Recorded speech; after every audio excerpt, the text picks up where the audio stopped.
Hello and a warm welcome to TBC News, our top stories. Vice President orders tightened control on strategic minerals.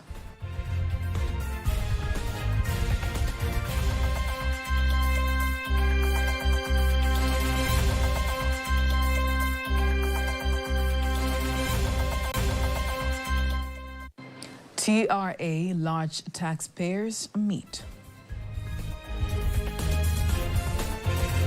We are going to introduce new tax system.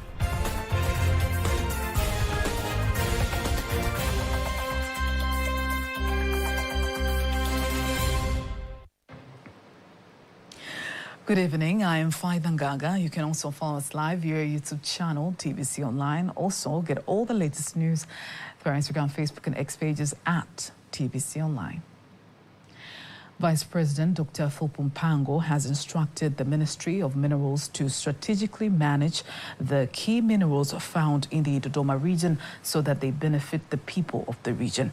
The Vice President gave the directive while addressing various government leaders and residents while in Mpwayungu and Mvumi when concluding his 4-day working visit to the region. Vice President says the Dodoma region is blessed with various precious minerals than other regions, and that should reflect in the people's lives in the region. We have a great opportunity in minerals, and I thank the Minister of Minerals for being here. What I want to emphasize is that you should carefully oversee the extraction of these minerals. The Dodoma region is currently the region we know has the most strategic minerals compared to other regions in our country. We have many opportunities, including construction of minerals and even for producing fertilizers. The Vice President insists that income of an ordinary citizen in Dodoma is still low and does not match the economic opportunities available. Therefore, he directs the government leaders in that region to make efforts to ensure that the existing opportunities benefit the citizens and increase the region's contribution to the national income. One of the challenges we face is that the income of the average citizen is still very low, and it does not match the opportunities available in Dodoma. Furthermore, our contribution as a region to the national income is still small. As leaders, we have a significant task ahead of us. Let us turn these opportunities into benefits for the citizens of the Dodoma region. The Vice President has concluded his 4-day working visit to the Dodoma region, where he has inspected various development projects as well as addressing some of the challenges of the region.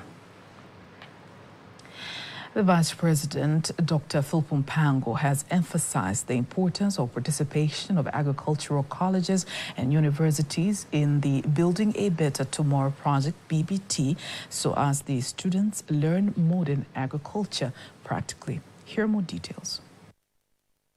The Vice President made the emphasis while laying the foundation stone for the construction of a BBT irrigation scheme named Samia Suluhu Hassan Mlazo Ndogoe during his visit in the Dodoma region. He insists that it is critical to have right strategies in engaging in commercial agriculture by starting training students on modern agriculture projects, including irrigation schemes. Ndugu zangu, lililo hapa ni jambo kubwa sana. My brothers, what has been said here is very significant. It is a revolutionary matter, a matter that will change the lives of people here in Mlanzo, Ndogoe and others. As I mentioned earlier, this area will serve as an example for the whole nation. The decision by the Honorable President that one important aspect of transforming our agriculture is a revolutionary issue. On the other hand, the Deputy Minister of Agriculture, David Silinde, says in implementing the Build Better Tomorrow project, the ministry has given instructions to all councils in the country to set aside areas that will be equipped with irrigation schemes infrastructure to enable the residents of the areas to participate in agriculture. Shamba la Ndogoe pamoja na Chinangali. In the next phase, we have already directed all councils in the country to set aside areas and allocate to us, the Ministry of Agriculture, starting from 100 hectares and beyond. After that, our Ministry of Agriculture will go ahead and establish irrigation infrastructure, and young people from BBT will be selected there. Those young people will be chosen at the council level. Our role as a ministry is to create irrigation infrastructure in those areas, which we will hand over to the council. They will select young people to carry out the block farming activities in their areas. A total of 420 young people from various areas in Tanzania will participate in the project, of which 50 of them are from the villages of Mlazo and Ndogowe. Now from Dodoma, let's come back to Dar es Salaam, whereby Commissioner General of the Tanzania Revenue Authority, TRA, Yusuf Wenda, has reassured his commitment to enhance the tax landscape for large taxpayers. He made the assurance during a special meeting between his office and local large taxpayers in Dar es Salaam, insisting that the proactive approach is not just a response to existing challenges, but a visionary step towards a future where tax systems will be seamless, efficient and transparent. Antonia Kivaria attended the meeting and has prepared the following report. The Commissioner General's assurance comes at a critical time when large taxpayers are calling for further changes in the digital tax system, aiming to ensure the system is not only communicate effectively, but also faster predictably in the tax obligations. The integration of robust information system and comprehensive financial audits is set to eliminate hurdles in the tax payments, ensuring that compliance is not just a duty, but streamlined and transparent process. Engaging with the large taxpayers department, these are a category of taxpayers who contribute massively to the government. They contribute around 60 to 70% of the total collected taxes. We were here to listen. We were here to engage with them. We were here to resolve the pending issues for a long time. And we have resolved that. We will intensify engagement with them. We are going to introduce new tax system, IDRAS, this is for domestic taxation system, and TANSIS for customs operation. The meeting served as a platform for virtual discussions on recent amendments in the tax law, allowing the businesses community to voice any grievances or suggestions. Some of the large taxpayers expressed their collective desire to engage in the constructive dialogue with TRA, fostering conducive environment that prioritizes services, improvements, and operational efficiency. This is going to improve on the understanding on our liability towards what we call tax compliance. So this kind of forums, I continue to encourage them to be performed frequently so that we can air out what our views. We can also hear from the TRA, but also we can also know that what are the new laws which have been come, what are the strategies that the TRA is putting forth, so that all of us, between the tax collectors and taxpayers. We think there are a number of issues in the law that needs to be amended. Some of our laws are outdated. When you talk about the Excise Duty Act, it dates back to 1950s. Today we are in 2025. Our neighbor countries here, they've amended those acts and they are current. So some of these outlawed acts which we still apply now, they are causing unnecessary disputes between taxpayers and the government. So we are looking forward to the pledge that the Commissioner General has made today to make sure that he works hard together with his team to make sure that they make these laws current and reduce disputes, but also increase contributions by businesses to the government. Last year, the impressive contributions from large taxpayers amounted an outstanding 11 trillion shillings, accounting for a remarkable 70% of TRA's total collections. This year, with a commitment to enhance system and encourage voluntary compliance, the ambitious target has been set to 30.4 trillion shillings for the fiscal year 2023-2024. TRA has embarked on the process to improve tax administration by enhancing technology, fostering collaborations, and prioritizing transparency to meet physical goals and also strengthen the key entity of economy. Antonia Kivaria, TBC News. The Minister of State, President's Office, Planning and Investment, Professor Kitila Mkumbo, says Tanzania is determined to end poverty by ensuring decent employment, quality education and quality health services through various efforts such as revolutionizing the agricultural sector and enhancing diplomatic ties with other nations such as China, which has been instrumental in the implementation of various development projects in various sectors of the economy. Speaking at the Forum for Shared Development of China and Tanzania in Dar es Salaam, Professor Mkumbo insists that the deep historical ties between Tanzania and China have been centered upon shared prosperity that foster inclusive economic growth to both countries. My country and our president agenda is very clear. We want to grow our economy. Our new vision that is going to come later this year is centered around shared prosperity. That's the center of our vision. Prosperity for all. We want to ensure inclusive economic growth. We want to see going forward, we eradicate poverty, not reducing poverty. So we have such ambitious agenda in the forthcoming vision. And how do we do that? So we have been going around globally, seeking support, trying to attract investment. And we are getting investors, as you know, but not many investors are aligned to the area of industrialization. On the other hand, the ambassador of China to Tanzania, Chen Mingjiang, reaffirms China's commitment to support Tanzania in sectors such as agriculture, education, tourism, blue economy, and digital economy. Will align the high-quality development of Belt and Road Initiative with Tanzania's development strategies, deepen cooperation in agriculture, education, tourism, etc., and cultivate new growth points such as the digital economy, green development, and blue economy.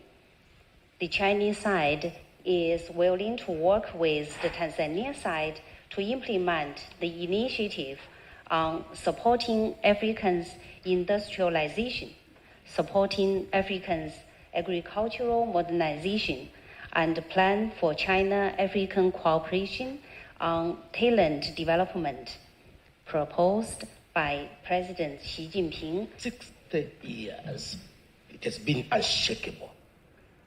It has gone through ups and downs, thick and thin, but at the end of the day, it has remained and has never lost steam.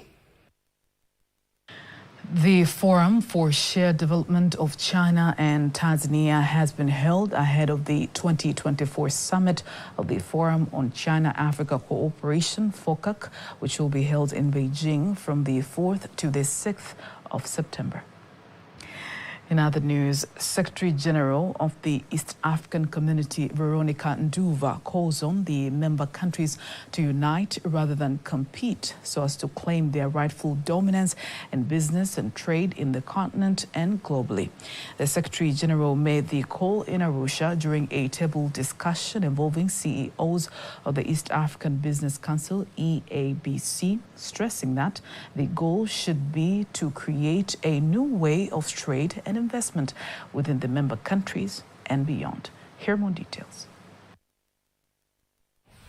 To begin with, the acting executive director of the East African Business Council, EABC, Adrian Jau, emphasizes on the proposed cooperation by removing all trade barriers. Businesses people should think as the one community in East Africa. Let us stop competing and instead cooperate. Each country has a comparative advantage in certain areas. Therefore, let us work together so that we can appear as a single community and reach the African market and the international market. Furthermore, the Secretary General of the East African Community, EAC, Veronica Nduva, earlier in her speech, has applied to private sectors to transform so that businesses within the community continues to grow, stressing on the motto, Buy East Africa, Build East Africa. Common markets, free movement of goods, persons, labor, that's the scratch surface. Go a little bit deeper, show me your passport. I don't want your ID. Give me clearance to fly over your airspace. Pay at the border. Those are the realities that confront us. So I'm here telling you this. I'm here saying this very humbly, that the EAC Secretariat does not have a magic wand to wave. And voila, everything is going to disappear.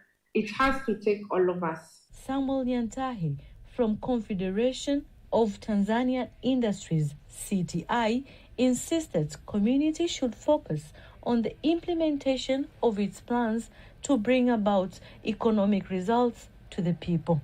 The economies of East African Community, EAC members countries, are expected to grow by 5.1% in 2024 and 5.7% by 2025.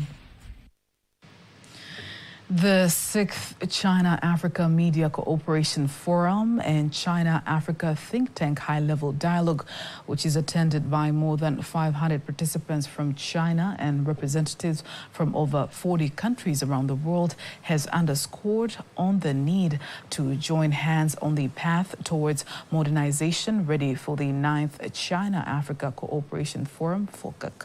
Kanki Mwagomole attended the forum and has prepared the following report, read to you by Teddy Mparanyanga. The China-Africa Think Tank Forum, which is ahead of the 9th Forum on China-Africa Cooperation, FOCAC, to be held in Beijing from September the 4th to September the 6th, 2024, continue to set goals in strengthening the relationship between China and African countries. This context of Global South, we need to support the media through capacity building.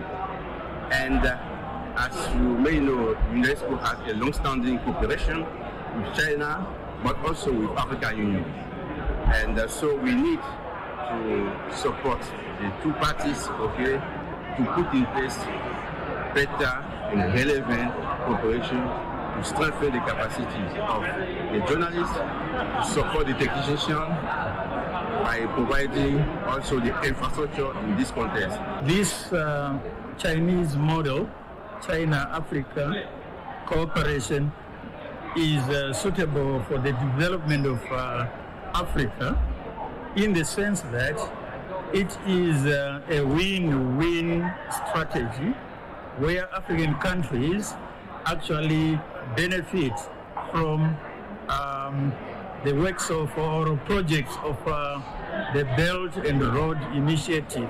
Forum is quite important, especially now we see the FOCAC will have more outcomes to boost the China-Africa cooperation in the coming years, and how to let people, and especially from the experts, the government officials, and also from the business leaders, to have a better understanding about the future plans and the focus of the investment, bilateral cooperation, import-export, and also education culture exchange. On the other hand, the Tanzanian President Samia Suluhu Hassan has been acknowledged for her efforts in the contribution to the deep friendship of China and Tanzania, aligning with the famous documentary Amazing Tanzania and attracting tourists in the country. Now, before we wind up local news, let's have a look at today's exchange rates according to the Bank of Tanzania, BOT.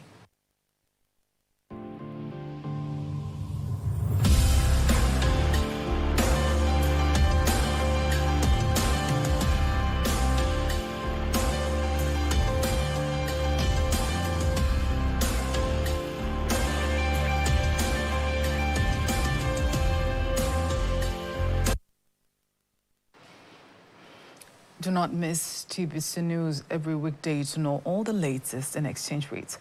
Time now for all the latest in international news.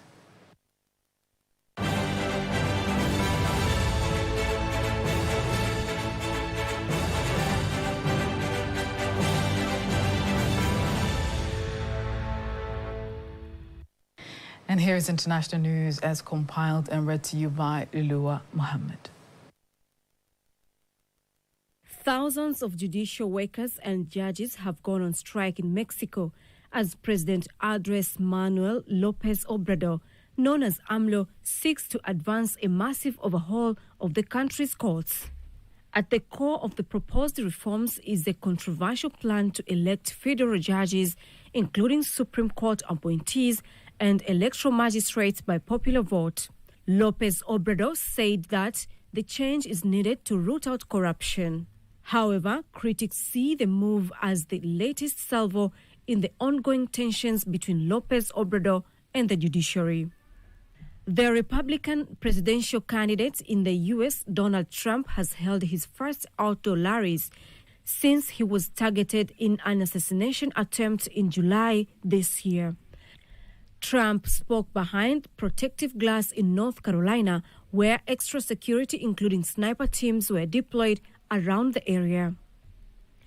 And the Office for the Coordination of Humanitarian Affairs said that more than a dozen aid trucks, including some from the World Food Programme WFP and the International Organization for Migration, have now crossed into Darfur from Chad via the Adre border crossing.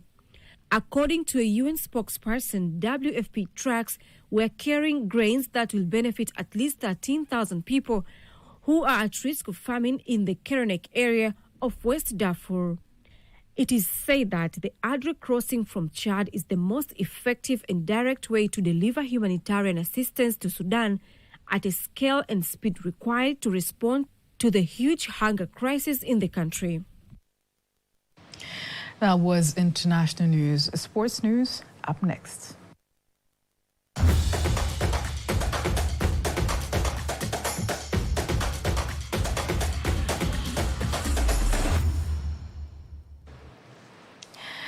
And in sports news, President Dr. Samia Suluhu Hassan says upon the completion of Suluhu Sports Academy at Kizimkazi, Zanzibar, it will help to nurture more talent of various sports games that may make the country claim its position in the international sports arena. Addressing the public during the laying of a foundation stone for the academy, President Samia believes that the academy will make Tanzania claim its dominance internationally, as well as help to promote tourism and economy to the country. We have talents in different areas. Swimming, for example. Recently, we went to the Olympic Games and we got nothing. But those who got medals in those games were because they were kept in the camps and trained well. But in Tanzania, we are just swimming by entering the oceans. So we insist that Tanzania have many different talents. And if they are developed well, we will produce good players. And so we are saying sports is tourism. The Suluhu Sports Academy will include a football pitch, swimming pools and other training facilities with FIFA and Olympic standards, ready to host international games such as AFCON 2027. Tanzania Table Tennis Association Technical Committee Chairman Yahya Mungilwa says they plan to bring back table tennis games to the highest level through national competition scheduled to take place in Zanzibar this year. Mungilwa told TBC in Dar es Salaam that they will capitalize on the competition to scout new talents in the game and make them ready to participate in international championships. Right now we are preparing for Zanzibar Table Tennis Open Championships. That's going to take place from the 24th of this month, August, up to the 25th. That is where we are really looking at the revamp, the push is starting from there.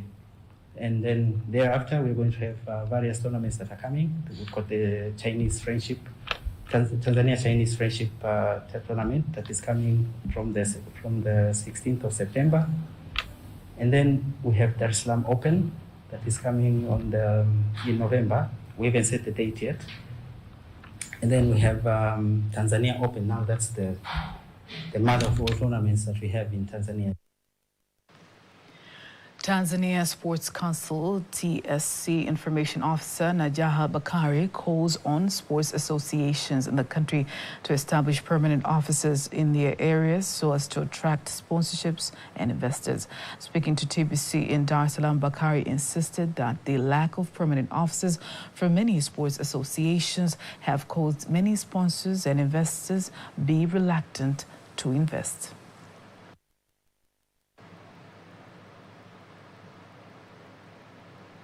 The Tanzania Sports Council, TSC, is striving to ensure that all sports associations in Tanzania establish permanent offices to attract sponsors and investors for sports development in the country.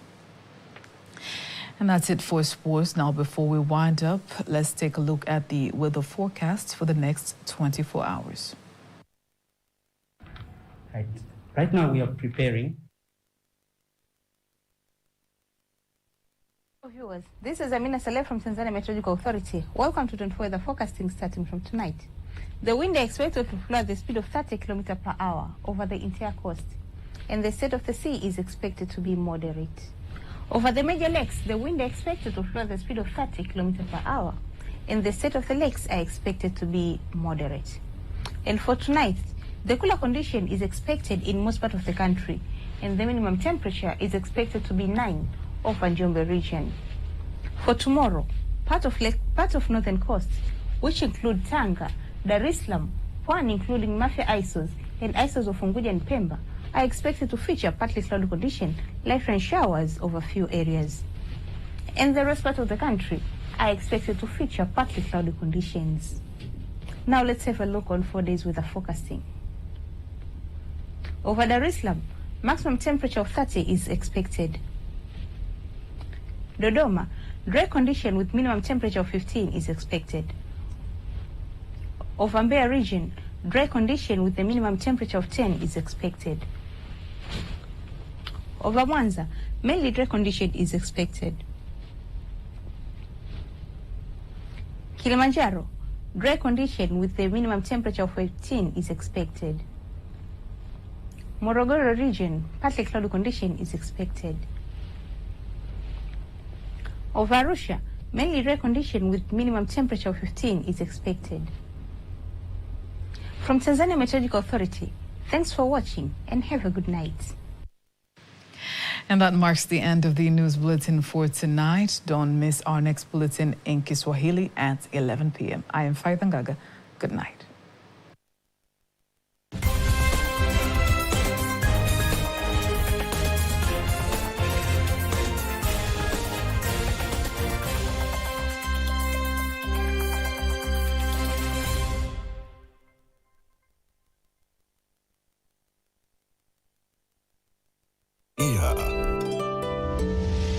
TBC1, ukweli na uhakika.